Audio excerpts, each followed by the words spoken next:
Hello, everybody. Welcome to our first podcast from Sakses Podcast with me, Derry, and Chanda as the host alongside me today.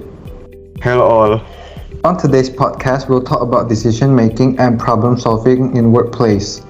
Of course, it's not only both of us here today, but also with Mr. Andy joining us as a guest for today. Hello, Mr. Andy. Hi. Okay, before we get into the questions, let's know more about Mr. Andy. Okay, so Mr. Andy Yeong is an IT infrastructure manager at Sakses Limited, Singapore. With a bachelor degree in information technology, Mr. Andy provides a lot of skills for the company.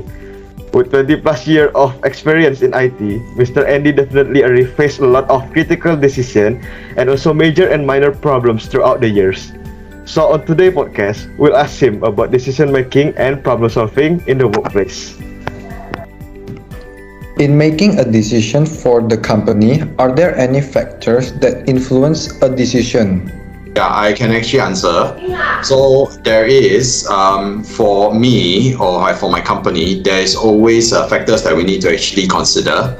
3 factors, in fact, that links to each other. The first factor is actually whether the decision aligns with the company goals. So there's always a company mission that we need to actually achieve. So the decision has to always align to the company. The second thing is that we need to actually assess the risks and the benefits of the decision that will be made. The third is the cost of the decision that's going to be made, meaning that the money that you need to spend or how much you're going to actually use for the company in order to actually make that decision. So these are the 3 main factors. Okay, so when you are making that decision, when you need to do it immediately, how is your thought process when making that decision? That would actually be based on the company policy. Meaning that, like I mentioned just now, the factors itself, right? If I were to actually immediately make a decision, be it whether it's immediate or not immediate, the company policy comes in, meaning that you have to actually think of the alignment. Just now, like I mentioned, the factors itself are more towards that itself when you're making an immediate decision as well. So there is always that thought process whereby you always must remember that based on the company policy, based on the factors that you need to actually incorporate itself, right? Then you can. So that is how we actually have to think in terms when you're actually in the company itself. In a workplace, we also face with problem. So when you're facing with a problem, how do you approach and solve the problem that happened in the workplace? Okay, very simple. Well, I can give, like I mentioned just now, I can actually give an example. It's actually how and why, meaning that, take for example, if you on the floor itself is wet and there's a lot of water, you will definitely ask how first. How did this happen? So of course, then you ask why. Okay, how it happens is because a cup of water dropped onto the floor. So that's why the floor is wet and there's a lot of water. But why is because somebody gonna knock the cup down. So in order to solve that itself, right? Very simple. There's actually 2 solutions. First, you have to find the culprit that actually, the person that actually knocked the water down, right? Then the second way to solve it, get a bigger cup, lesser water. Things like that. So that's how we make the decision, and we have to think of how it happens first and why it happens. Then we can resolve both at the same time. Are there any steps you take before deciding or coming to a conclusion when facing a problem? Okay, for that itself, I would say that we will need to actually, because as a company itself, right, I'm actually focusing more towards how a company would handle this. I would say that the steps would be more towards we need to actually get approval first.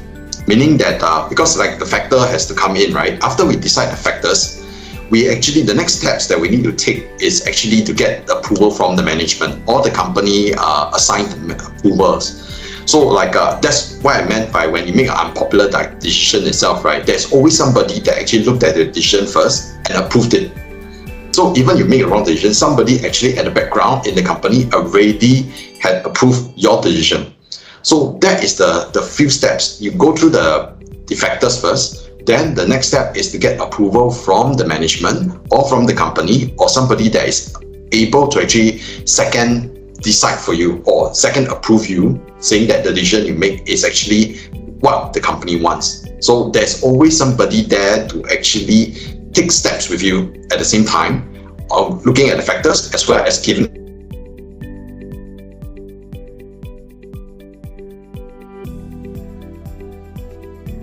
There we go. Okay. No worries. It's always easy to resolve issues, especially when you're in IT. Okay, so you heard me. Just that no picture right just now. So okay, that's the steps we need to take lah. First, we need to go through the factors. Then the very final step is to actually get somebody to approve you in order to do the decision. So now, have you ever made a wrong decision for your company? And are there any impacts from that wrong decision? Oh yes, definitely. Like I mentioned, if you are human, you will definitely make a certain decision that will definitely impact the company, and that wrong decision will stay for quite a while. In fact, because of the company decision, there is always a lot of cost spent on that decision itself. So the impact itself would always based on the contract or the agreement. So we always have a community of people that would actually look at the certain risks and benefits, which I mentioned just now, the second factor, and that would actually, the risk itself, right, you will always assess the risk. So both of us here today are still a college student, and also most of the listener here are still a college student too. So as you have a lot of experience already, are there any tips for those who haven't get into job work or job market, like us as a student, when facing any problem in the workplace? Well, I would say that the best tips is actually this few. Okay, let's put it this way. Be brave. Be brave to ask questions. Because when you first, as a student itself, right, when you first join, even after being graduated or anything like that, you join a workforce, be brave to ask questions.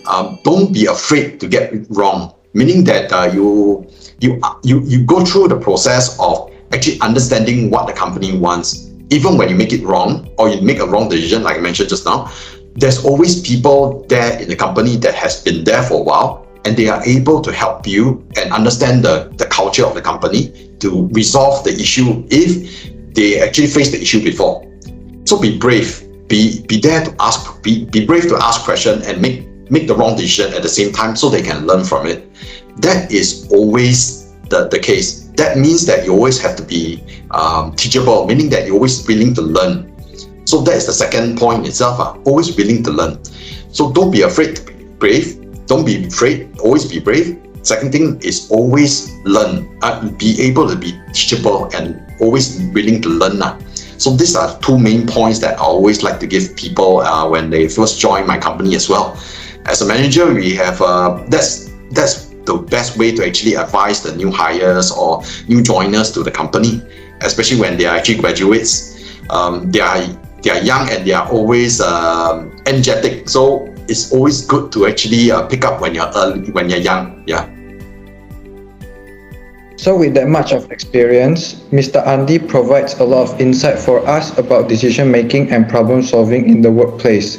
We hope that his talks today give us more motivation as a college student to enter workplace environment for now and the future.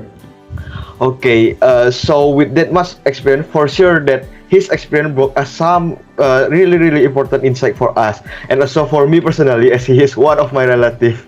So as we reach the end of this podcast, we say thanks to Mr. Andy for his time and enthusiasm for sharing his past and today's experience in his workplace environment. Also, we say thanks to all of our listeners for listening to us until the end. Stay tuned for the next episode. Goodbye and stay healthy.